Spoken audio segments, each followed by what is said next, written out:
So I finally get to meet the courier who's accomplished so much in so little time. That's why I summoned you here, right? I mean, a man nearly kills you, and your response is to track him across the breadth of the Mojave? You arrive on the strip and waltz into the Lucky 38 like someone left you a key under the doormat? You visit the tops, and next thing you know, the head of the chairman is fleeing the strip like a whimpering little pup? When you set your mind to something, you get results. I like that. The question is, are you ready to get started?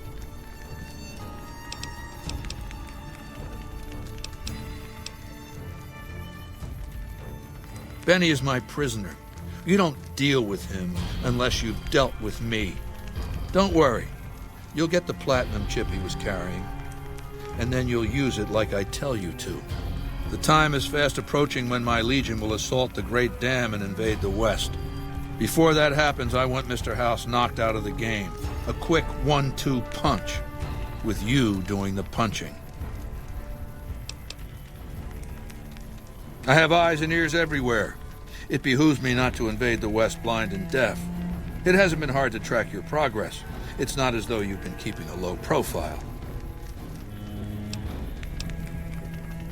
You should be listening. That's what you should be doing. Down the hill, at the west edge of camp, is an old building. It was here when the fort was taken in 2277. Inside the building is a hatch. And inside that hatch are 2 steel doors that bear the sigil of the Lucky 38 casino. Now that same sigil is on the platinum chip Benny was carrying when we captured him. Isn't that interesting? Even more interesting, there's a slot about the same size as the chip on the console that opens the hatch. So you know what I think? I think the platinum chip opens those doors. Doors that can't be pried open, or drilled open, or blasted open. Because all that, I tried. Benny's theory, if I understood it through all the screaming, was that Mr. House stashed some kind of ultimate weapon down there. A gigantic robot to stomp us all to death. Who cares? Whatever it is, House built it. So I want it destroyed.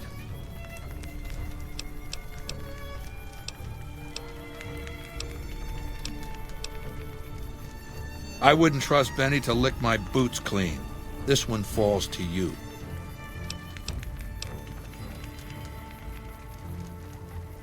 You don't get it, do you? The weapons I wield are forged from blood, flesh, sinew, bone. Mortal stuff. Fragile, even. And yet my legion obeys me even unto death. Why? Because they live to serve the greater good, and they know of no alternatives. House's machines, his technologies. What do they propose? The possibility of victory without sacrifice. No blood spilled, just rivets. That's not an idea to be put in circulation. If mankind's going to survive this moment in history, it needs warriors, not gadgets. I'm not asking you to do this. I'm telling you. Now take the platinum chip, go down to that bunker or whatever it is, and destroy whatever gizmo-happy Brahmin shit you find. And just in case you're thinking of slipping away, now that you finally got that platinum chip in your hands, go ahead, try that. And I'll have you hunted down and your head mounted on a pole. Now get to it. Wale. I felt the ground shake a while ago. I'll take that as a sign you've got the job done. There are rewards for doing as I command. Today, your reward is vengeance. You get to decide how Benny dies. Go to Benny. Let him know what you've decided. My Praetorians will perform the execution, unless you want to perform it yourself. What's wrong with you? This man shot you, stole from you, left you in the desert to die. You need to work on your bloodthirst. We won't speak again until Benny is dead. Walk away if you want, but if you do, he's going up on a cross. You're still making a choice.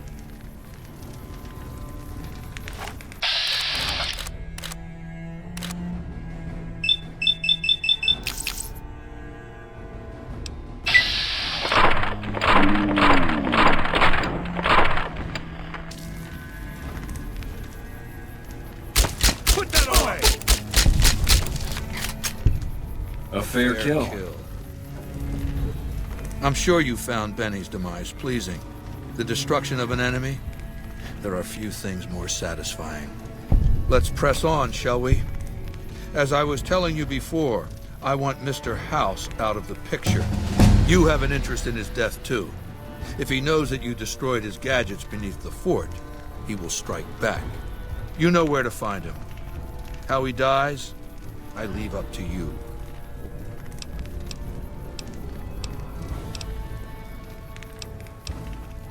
What did you want to know?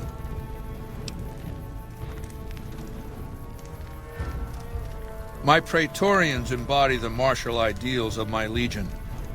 Each one of them has done enough conquering and killing to deserve the rank of Centurion. Instead, I invited them to join my guard. So the invitee chooses whichever current guard he thinks is weakest and challenges him. The fight is to the death. It keeps them from getting complacent. Lucius has been the head of my guard for 5 years now. He was a subordinate guard for 8 before that. No invitee has dared to challenge him yet. Maybe it's an issue of respect. He is getting on in years.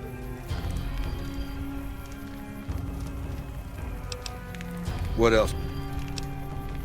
Vulpes is the best of my frumentari, a remarkable individual from an unremarkable tribe south of the Utah. He was brought into the Legion as a boy, survived training, fought well enough as a legionary to be promoted to the rank of decanus. Then in battle against an unimportant tribe, he broke ranks and led his contubernium through a hole in their defenses to capture its chieftain. Well, his Centurion wanted him crucified for disobedience, so I made him a frumentari.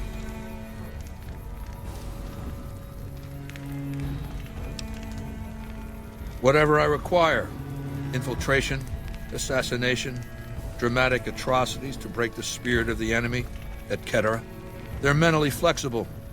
They operate behind enemy lines for extended periods, imitating the enemy's customs without becoming sullied. In all these things, Vulpes is a master. What else did you want? Linnaeus is the greatest of my battlefield commanders. Some might call him a great man, but I'm not sure he qualifies. Once, he was the greatest warrior of the Hydebarks, a tribe of the Arizona. Maniacal in battle. Sometimes he'd ambush Legion patrols by himself. When after several months we found and surrounded the Hydebarks camp, their chieftain raised a banner of surrender. The warrior, who was not yet Linnaeus, went insane with rage. He struck down his chieftain and attacked his own tribe. He killed 15 before they brought him down. He didn't die, obviously. I had him tended to. He was maimed, most of his face torn off.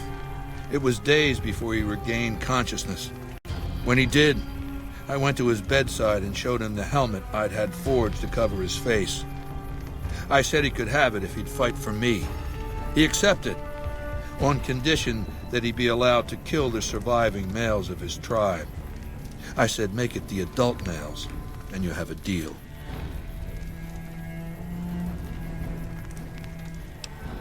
Linnaeus is savage. Savagely loyal, too, but only to me. He has no love for my legion. But this has its uses. He has no attachment to his men, no compunction about battlefield losses. All he cares about is destroying the enemy.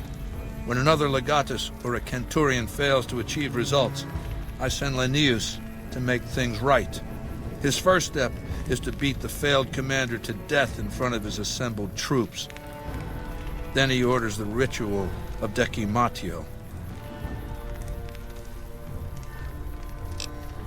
It means decimation, but in ancient Rome the word had a very specific meaning, a punishment for cowardice. The legionaries are lined up in ranks. Every 10th man steps forward and is beaten to death by his brothers. It instills a certain robust obedience. Yes, This time my legionaries will be more frightened of the commander behind them than the enemy before them. There will be no failure this time, no retreat, no years of gathering slaves and resources for another assault. With Linnaeus to drive the legion forward, the dam will be taken. It will be our bridgehead across the Colorado. It's not going to happen again, that's all I have to say about it. And I've heard it's a bad idea to tempt the wrath of Caesar. Change the subject. What else did you want to know? I'll hand it to that piece of shit. He was determined. He used some kind of old-world stealth device to get across the river in a Legion boat. Seems the device ran out of juice once he got here, but he was dressed like a legionary. He was caught just outside the weather station. See, thing is, he didn't change his hairstyle. To go to all that effort and fail because you're too vain to mush your hair. He was brought before me along with the platinum chip. That's how I knew he wasn't some kind of profligate infiltrator. Benny tried to sell me a story, but Lucius has a way of coaxing the truth out of captives. Everything just comes spilling out. What else did you want to know?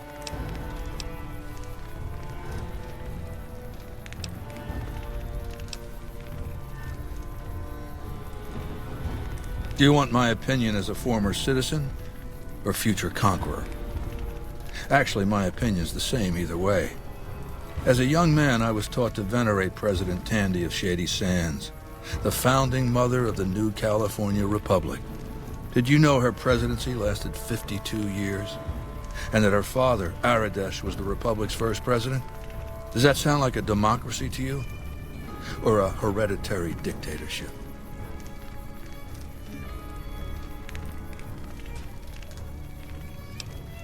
Because the council didn't dare oppose her. She was too popular. She had the people's love. So things ran smoothly, more or less. And as soon as she was gone, as soon as there really could be democracy, what happened then? Ever since losing its queen, the NCR has been weaker, more diffuse. Democracy has been its weakness, not its strength. Greed runs rampant.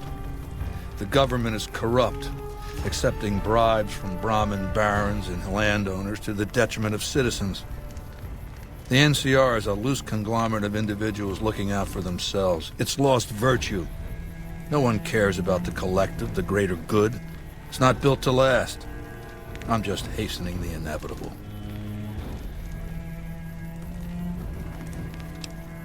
Of course, the most powerful my legion has faced. Also the first to which I am ideologically opposed. Until now, every tribe I've conquered has been so backwards and stunted, enslavement has been a gift bestowed upon them. My conquest of the Mojave will be a glorious triumph, marking the transition of the Legion from a basically nomadic tribe to a genuine empire. Just as my namesake campaigned in Gaul before he crossed the Rubicon, so have I campaigned and will cross the Colorado.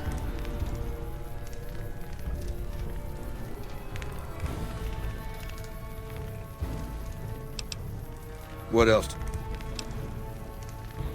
I know he's a coward, hiding behind an army of robots ensconced in that tower of his like a wizard in one of those Grognak comic books. Some say he's a man, others a machine. I don't care. He's in the way. What else did you want to know?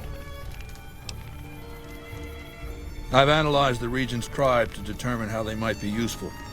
I may tell you more at a later time, if it suits me. What?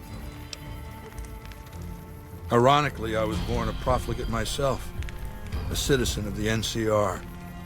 My family lived not far from the Great Boneyard. After raiders killed my father, my mother sought the followers' protection. I was 2 years old. She found work at their library, cooking and cleaning. I learned how to read, and soon I was taking courses. free of charge. Oh yes, raised in that tradition. And the teaching stuck. I was taught it was my responsibility to bring the torch of knowledge to the waste. I may have taken the torch part more literally than they intended.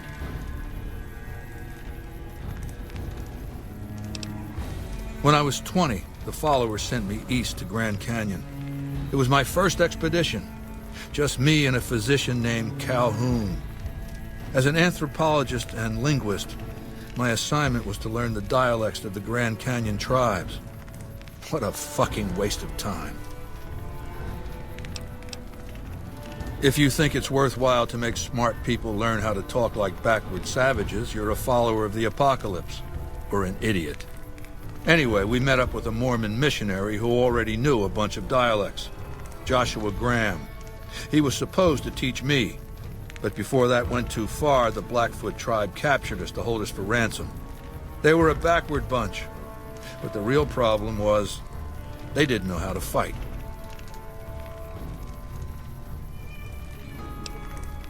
The Blackfoot were at war with 7 other tribes, each just as pissant as they were. But outnumbered like that, they weren't going to last long. It's one thing to be taken hostage, another to be lashed to a sinking ship. So over Calhoun's objections, I decided to take certain steps. I taught them how to use the guns they already had, how to strip and clean them, how to breathe when pulling a trigger, how to reload ammunition. They looked at me like I was some kind of a sorcerer. So I taught them how to make explosives and started drilling them on small unit tactics. If there's anything I learned as a follower of the apocalypse, it's that there's a lot of good information in old books. Divide et impera, divide and conquer. I led the Blackfoot against the Ridgers, their weakest enemy. When they refused to surrender, I ordered every man, woman, and child killed. When next we surrounded the Kaibabs, and they likewise refused, I took one of their envoys to the Ridgers' village and showed him the corpse piles. This was new for the tribes, you see. They played at war, raiding each other, a little rape and pillage here, a little ransoming there. I showed them total warfare. Like I said, there's a lot you can learn from old books. Kaibabs joined me, and the Fredonians after that. All the pissant tribes with names that should be forgotten. I knew from the start I'd need to eradicate this plague of tribal identities, replacing them with a monolithic culture, a uniform identity. So that's what I did once my confederation of tribes was large enough. I crowned myself Caesar and created a single great tribe, my legion. I sent Calhoun, the follower captured with me, back west with a message that I should not be interfered with. Joshua Graham, the Mormon interpreter, stayed with me and served as my first legatus. That's right. Decades of warfare, absorbing lesser tribes, gathering power, forging the dross into a vast, razor-sharp scythe. My legion's expansion has never ceased. Much of the Utah and Colorado and all of Arizona and New Mexico are mine. We have cities of our own, but nothing compared to Vegas. Finally, my legion will have its Rome.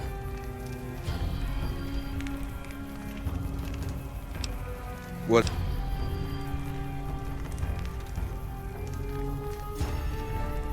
I used Imperial Rome as the model for my legion precisely because it was so foreign, so alien.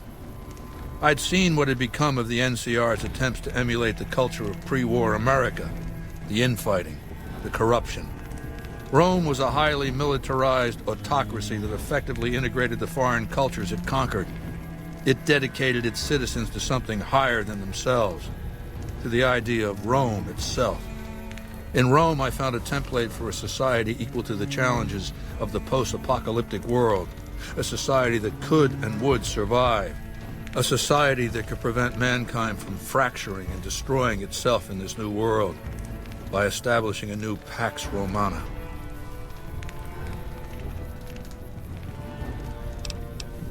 It means a nationalist, imperialist, totalitarian, homogenous culture that obliterates the identity of every group it conquers. Long-term stability at all cost. The individual has no value beyond his utility to the state, whether as an instrument of war or production.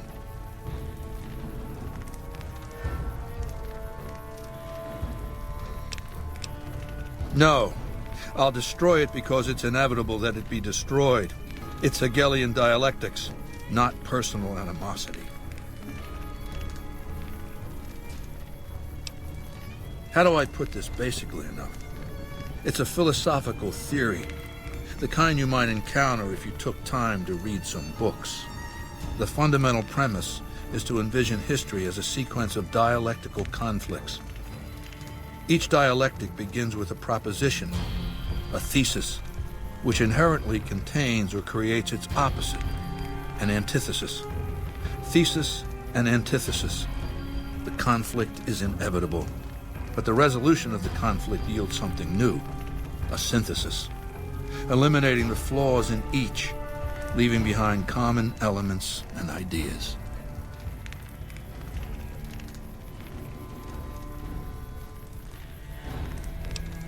The bombs wiped the slate clean. Human civilization descended to a level of ignorance that effectively set our cultural progress back to zero. The NCR has all the problems of the ancient Roman Republic: extreme bureaucracy, corruption, extensive senatorial infighting. Just as with the ancient Republic, it is natural that a military force should conquer and transform the NCR into a military dictatorship. Thesis and antithesis. The Colorado River is my Rubicon. The NCR Council will be eradicated, but the new synthesis will change the Legion as well, from a basically nomadic army to a standing military force that protects its citizens and the power of its dictator.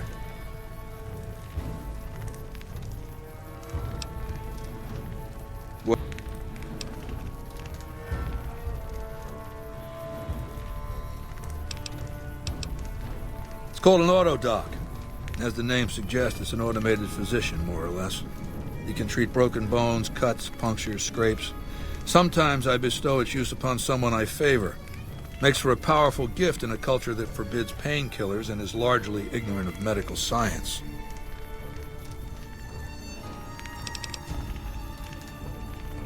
It's called an... Good. Don't know what kind of security he has inside the Lucky 38, but if you can find a way of catching him off guard, do so. Even with the boomers to deal with, you have questions?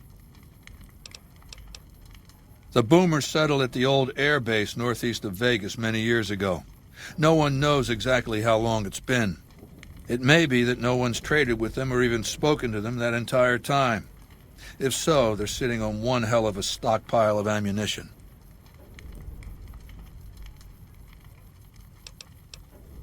My scouts have seen people moving around the base. The perimeter is guarded, with spotters in towers directing the artillery fire. They must have extraordinary vision. Some of my scouts were targeted at extreme distances. So no, I can't tell you what to expect inside the base. No one's been inside it, except them. What else did you want to know? I know he's dead. I know he's no longer a factor. That's all I need to know. Losers don't matter in the history books. He's a fucking footnote.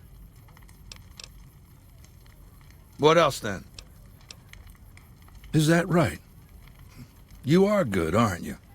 If the boomers are out of the picture, I can focus on other preparations. But not without first rewarding your initiative. Now, moving on. I want you to forge an alliance between Caesar's Legion and the White Glove Society. They used to be cannibals. I expect that information can be used to manipulate them. Go.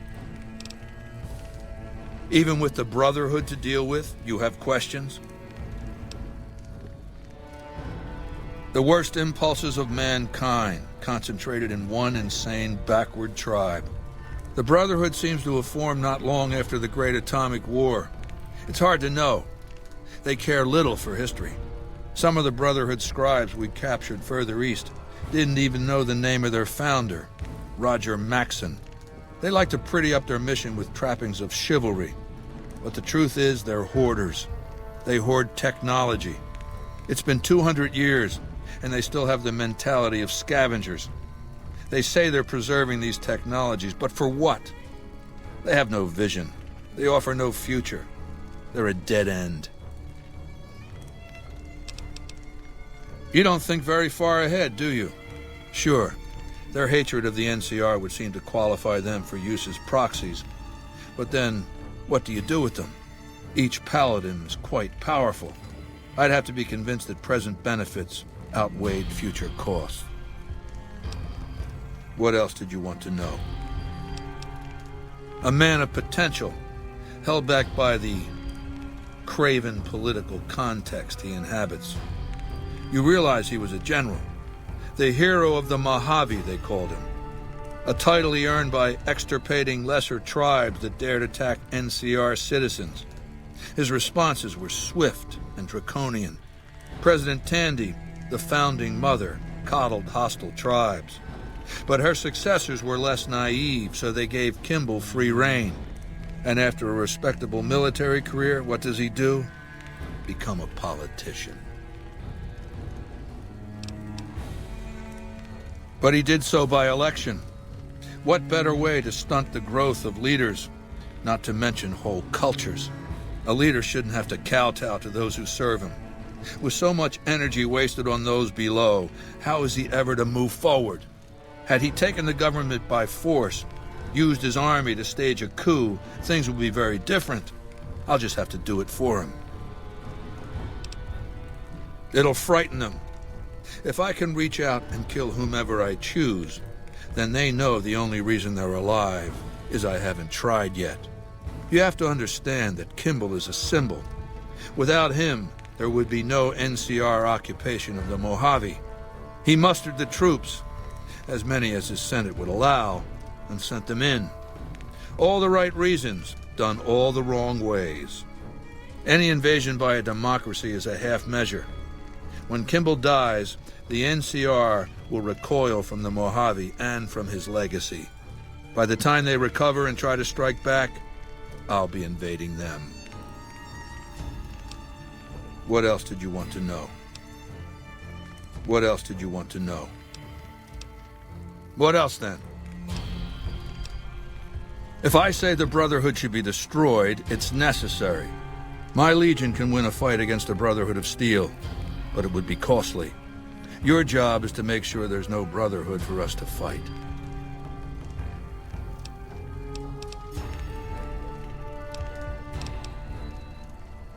Is that so? Mark my words, you piece of shit. This is the last time you will ever refuse to perform an order I've given you. If you meant what you said, you best be on your way, and at good speed. And forget all that I could have given you.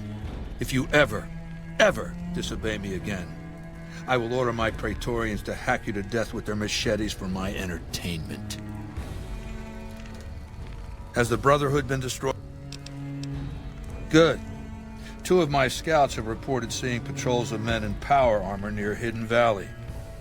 Begin your search there.